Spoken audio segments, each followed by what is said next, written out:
Wilkinson here. My guest today is a good friend of mine, Jerry Lynch. Jerry used to be a priest. He spent about 3 decades of his life in the Catholic Church. And then one day he decided that living an authentic life was more important than continuing on in a career and ministry that he loved but wouldn't allow him to be himself. Let's hear his story. Say hi, Jerry. Hello, everybody. All right, so let's start at the beginning. Tell me a little about yourself. I was born in Utah, the oldest of 5 kids. Went through parochial school, for which I was forever grateful. And then after first year of college, then I went in the seminary and studied for 7 more years to be a priest. And I was ordained in 1973. Okay, cool. So today you're gay and you're not a priest. Let's hear some of the stories. You were a priest for how long? I was a priest for 30 years Okay, and where was that? in Utah. It was. Always in Utah. So you're a priest in Mormon territory. Absolutely. How'd that go? That was normal for me because I was born and raised there. Okay. Yeah. All right. All right. So what's the journey? What happened? So you're a priest and now you're not a priest, and let's hear some of the dirt. Well, technically, according to the theology of the Catholic Church, I am always a priest, but I am no longer recognized or authorized to function. So I struggled with being gay for ever since late college, early graduate school years, and thought it really wouldn't matter since I was going to be celibate. And generally, I was so focused on my life as a priest, and I loved being a priest, that sufficed for quite a while. But probably 10 years into it, then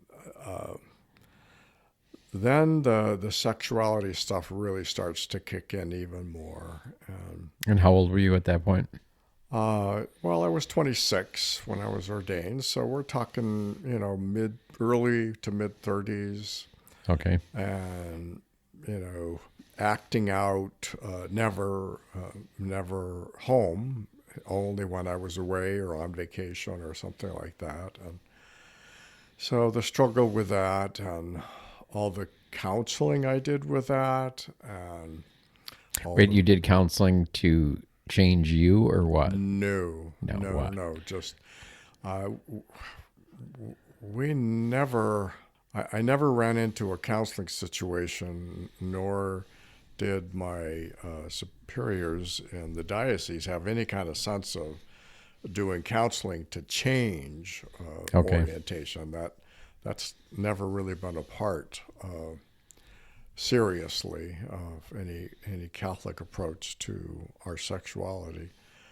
But so do they accept gay people in the parish or what?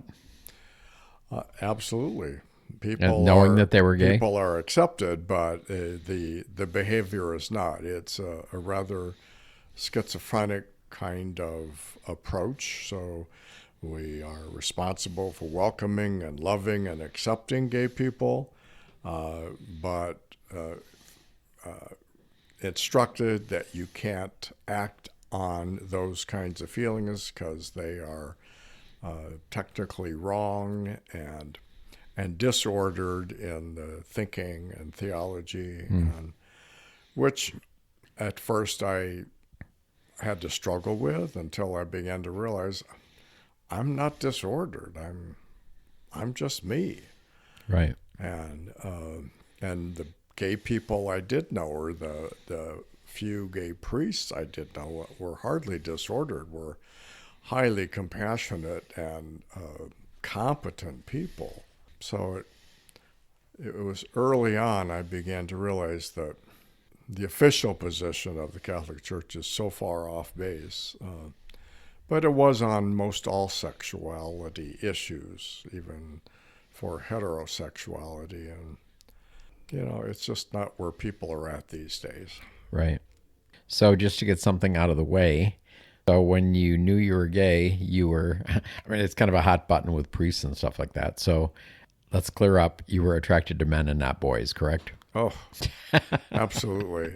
Yeah, Okay. no, that was never an inclination of mine or issue. And even when I left 20 years ago, it was 2002, the spring of 2002, when the whole clergy abuse issue in late January blew up in Boston.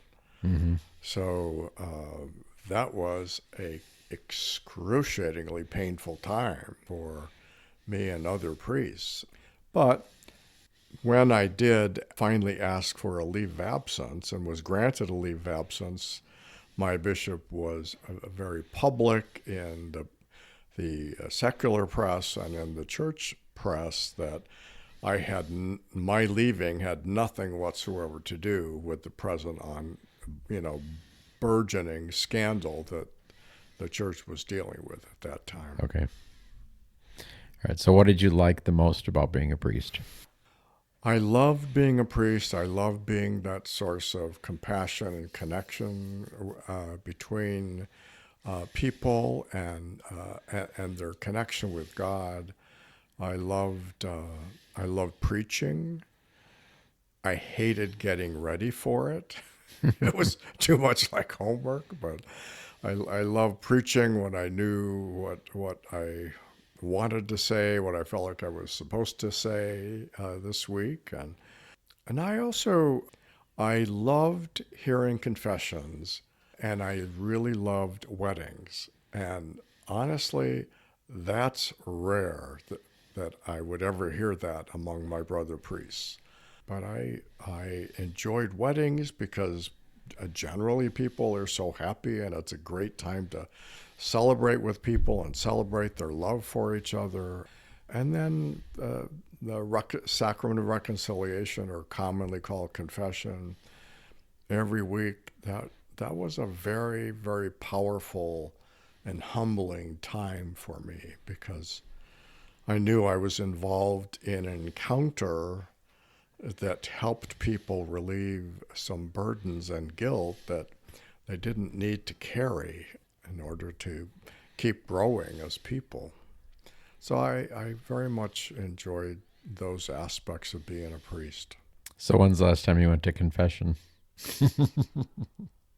Whoa, probably 2002 in November.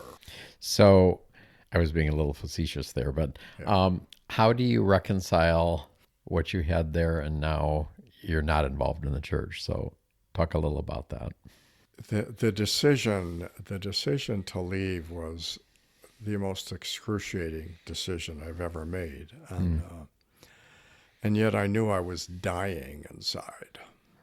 There was just a part of me that was dying, and holding down this secret was just so damaging to me. Just like the the authorities in the church and the bishops keeping secret the sexual misconduct of priests, and how damaging that was then and continues to be.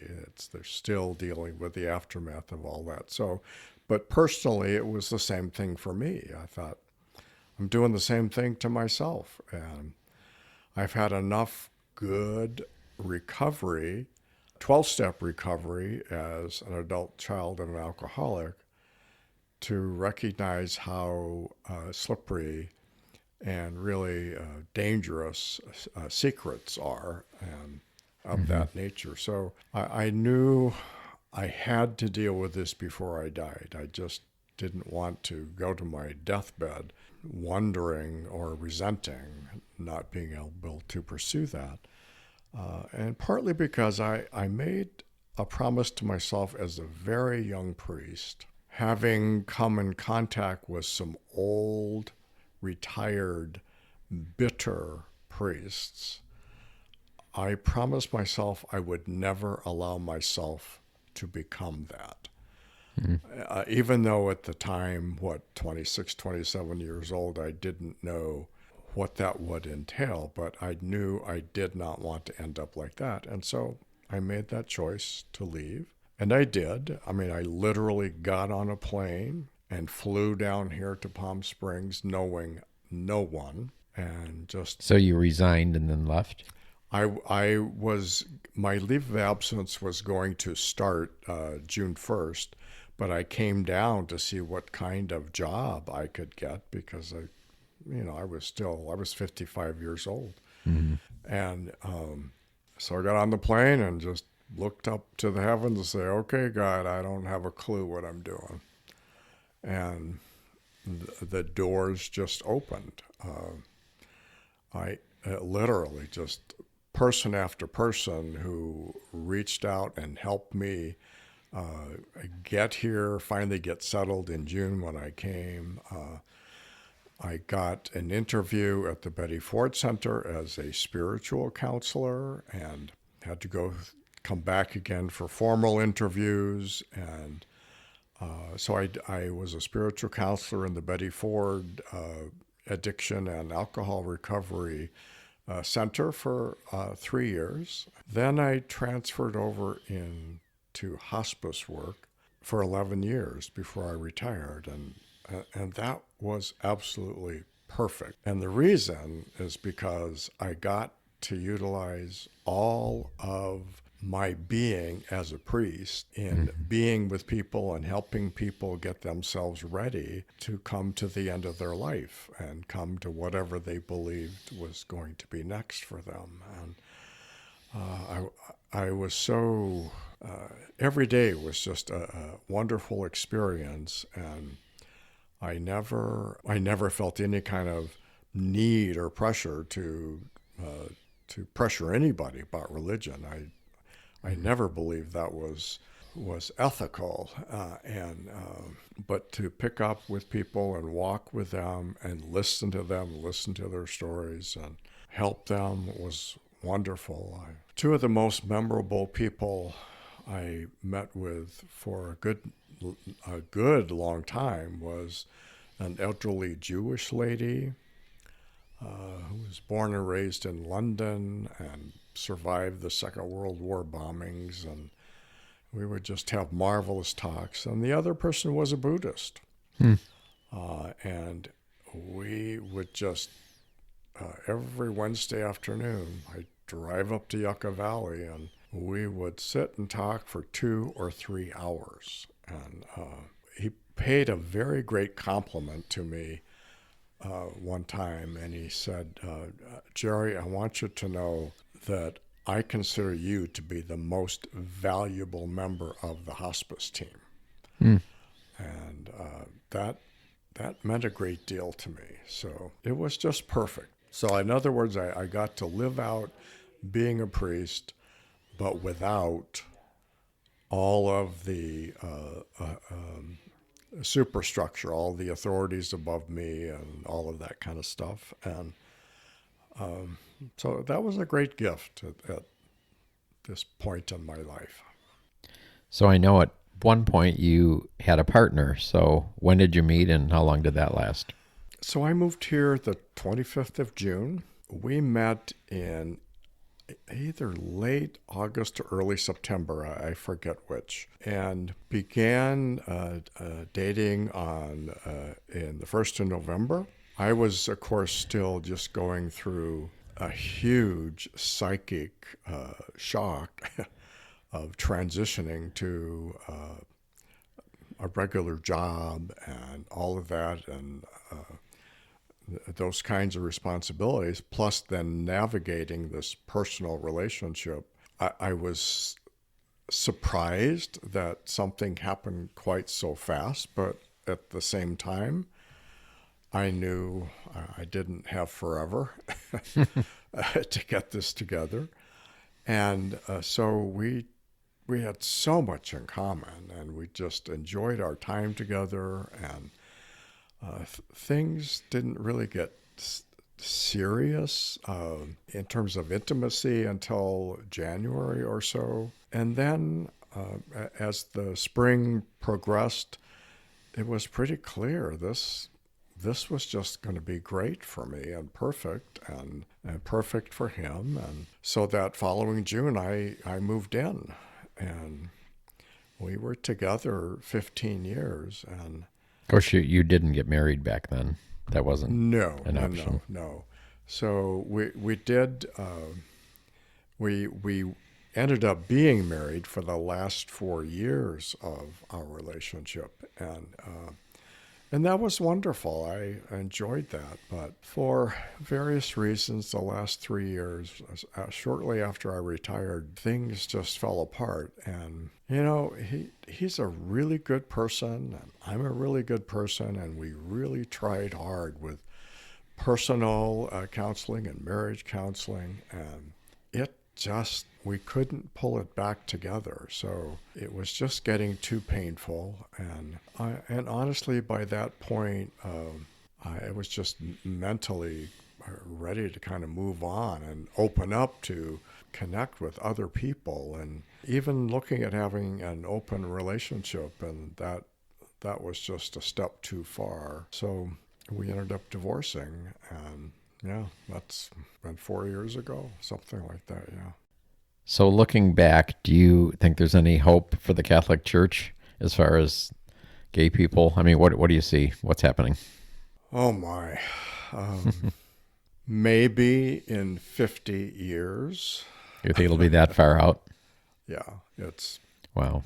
I had a lot of hope for the present Pope Francis, but there are so many hardline people in power there. It's just not going to budge. And there are, of course, great divisions of thinking and philosophy and theology in the Catholic Church, which has always been there, but it's about who's in power, who's going to maintain that. And any step to include gay and lesbian people and women in public ministry is just considered heresy by some, which makes no sense to me because there's nothing in scriptures, and there is evidence in our tradition of women in great roles of authority, but the present bishops are just not at that point yet.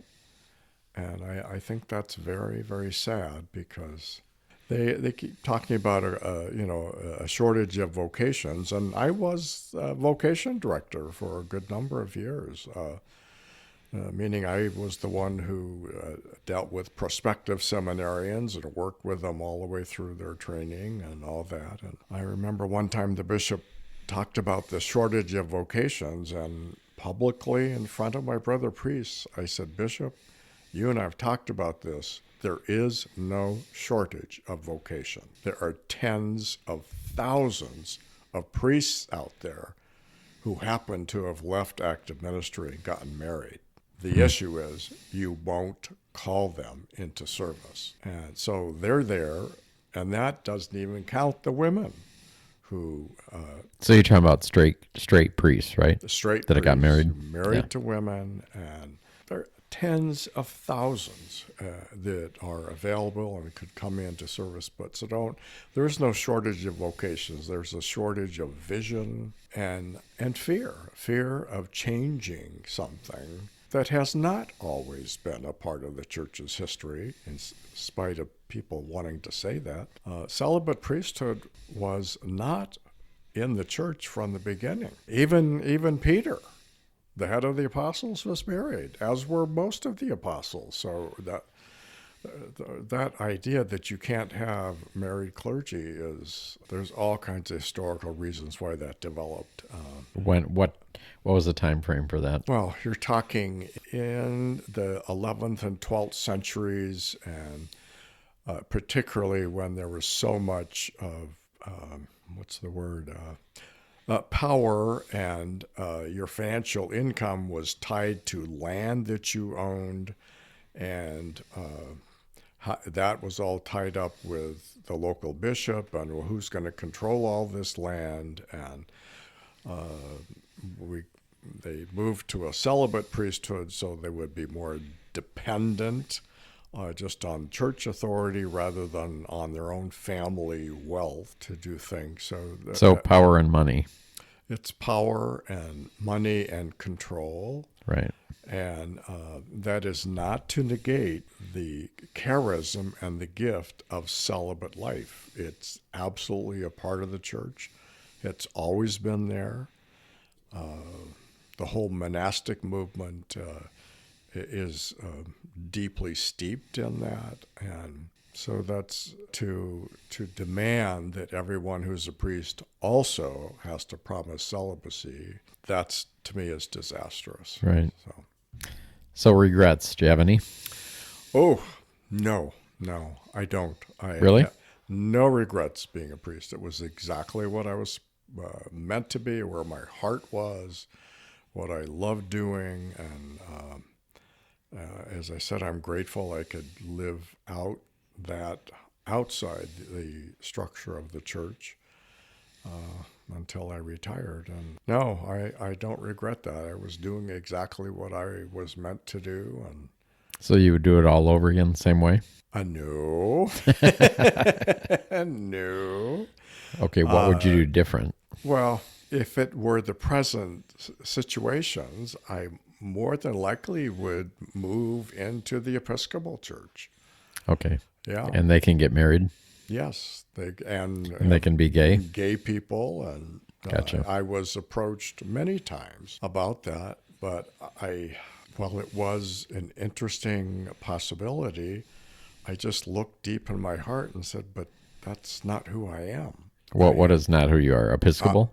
Yeah, I am Catholic and down to the core. But knowing what I know now, if in my 20s when I was making those decisions, and if I were more realistic and more honest with my own sexuality, I would have done what I know a number of priests have, or a number of prospective seminarians have done, is move over to the Episcopal Church. Okay, I'm confused. It sounds like you're saying you would do it, but you wouldn't do it. So which was it? Well, if I knew then what I know now, I would Okay. have no problem moving over. Yeah. But you were so you're saying you were too entrenched in the Catholic thing to make a switch at the end? With my own identity. Yeah, Right. At the end, after Okay. all those years, yeah, I was like, Well, another gay story. Thanks for sharing it. And we'll see what comes of this. Appreciate you being here, Jerry. you're most welcome. Thank you. Okay.